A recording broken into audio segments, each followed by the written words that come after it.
My name is Leilani Thatcher, a tour guide at the Library of Lost Things. This is The Doorstep Project, Episode 8, Echoes. This week, we have a letter from a visitor of our library, who is anonymous. It was a part of our Dream exhibit. Paisley asked me to include it. She's a tour guide from the Dream Wing. For the listeners who don't know, we have a dream journal exhibit.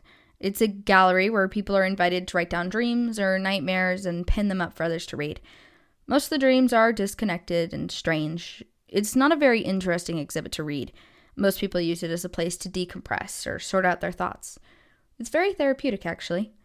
It's common practice for therapists to recommend keeping a dream journal. I've had one before. A dream journal can help you make better sense of your emotions, thoughts, and behaviors through self-reflection. At least that's what I found online. I can't remember why I kept mine. Anyway, Paisley reads through some of them when she's taking them down, and she's sent me this one for the podcast. It's pretty interesting. There's no name or age, but we infer that it's a woman, probably in her 20s or 30s. They all say it's a dream. I don't know if I believe them. I was never really afraid of being alone. I was an only child, and most days I was alone at home since my mom and dad both worked. I grew up a little lonely, I guess. That's why I wasn't scared when everyone disappeared. Not at first.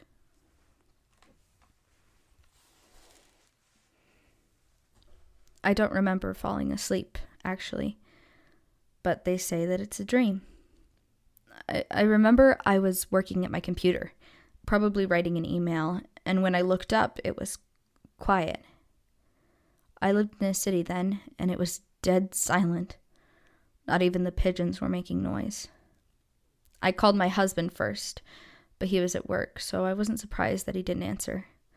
But when I called some of the neighbors and family members, no one picked up, and I began to panic.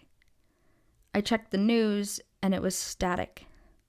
Social media was just the same loop of the last few hours of content. No one was saying anything. I took a walk down the street to look for people, and that's when I heard it. Footsteps. Everywhere I turned, I heard footsteps following me up the street, following my speed. If I ran, they ran. If I walked, they walked. And when I stopped, they kept going, coming closer and then stopping just short of me. No one was there. I know no one was there because when I turned around, it was just an empty street. But I could hear them. So close. I don't know how many people, but it was more than one. I know it was more than one person. I could hear it. I called out to anyone nearby, and that's when the noise started.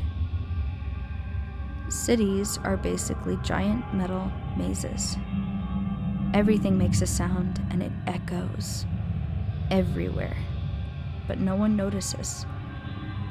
Hello? Hello? Hello? Hello? Hello? Hello?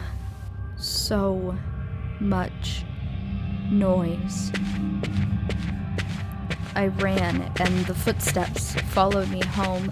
I barred the door. I guess I thought I was going crazy, and I tried calling out for people in the apartment. It didn't echo as bad inside, and the footsteps were quieter. It sounded like they were outside, not inside with me. My apartment was near the top, so I went up to get away from the noise outside. I don't know how long I was there. They say it was a dream, but it felt like weeks in an empty city. I remember I ran out of food and I had to go find some. I found some noise-canceling headphones, these black industrial headphones for machinery. It took a long time to get used to wearing them. I felt like I was in a fish tank at first. Like I couldn't breathe, it was so quiet, but it was better than the noise. That noise. I could still hear the footsteps, but it wasn't so loud. I could feel them near me, like someone was right behind me. Sometimes I could feel their breath, too. With the headphones on, I couldn't hear anything, but I could hear the footsteps quietly following. I still can. That last night in the empty city, I remember how quiet it was.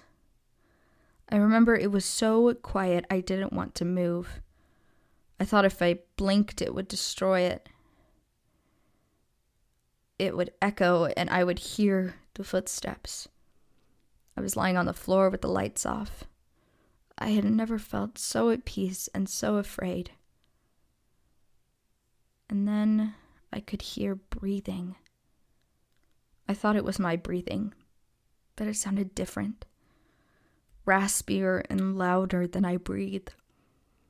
Even when I held my breath, I could hear it. So close to my face, like a dog.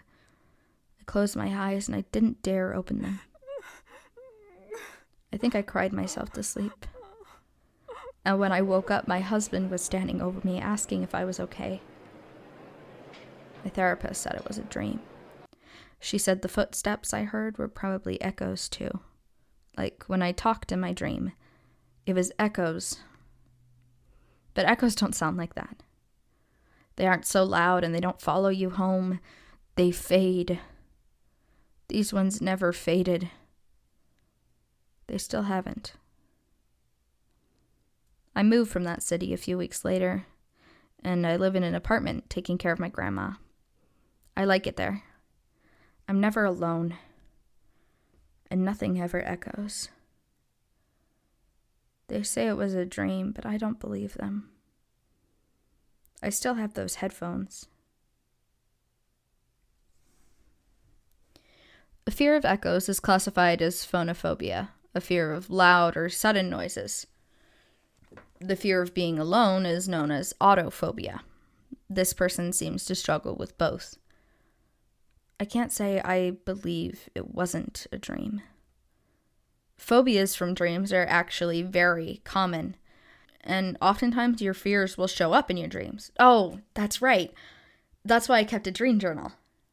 Anyway, I think the point that Paisley wanted to make was that everyone has fears that some people think are irrational, but can be absolutely debilitating.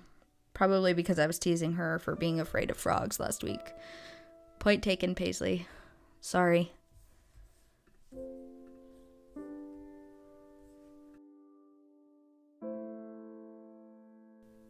Thank you for listening to The Doorstep Project. This audio drama was created and produced by Family Friendly Podcasts. If you enjoyed the podcast, leave a rating and review on your podcast app of choice or share it with a friend. Leilani and the project will be back next week. Until then, write every day. One day your story could be in a museum.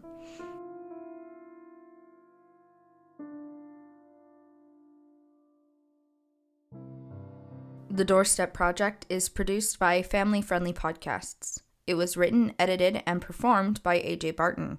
Sound effects for this podcast are provided by Zapsplat. Music used in this podcast includes Reawakening by Kevin McLeod, licensed under the Creative Commons Attribution 4.0 license. You can learn more at his website, incompetech.com, or at creativecommons.org. Both music and sound effects have been changed and edited by AJ Barton. Links for websites, information, and contact can be found in the description of the episode.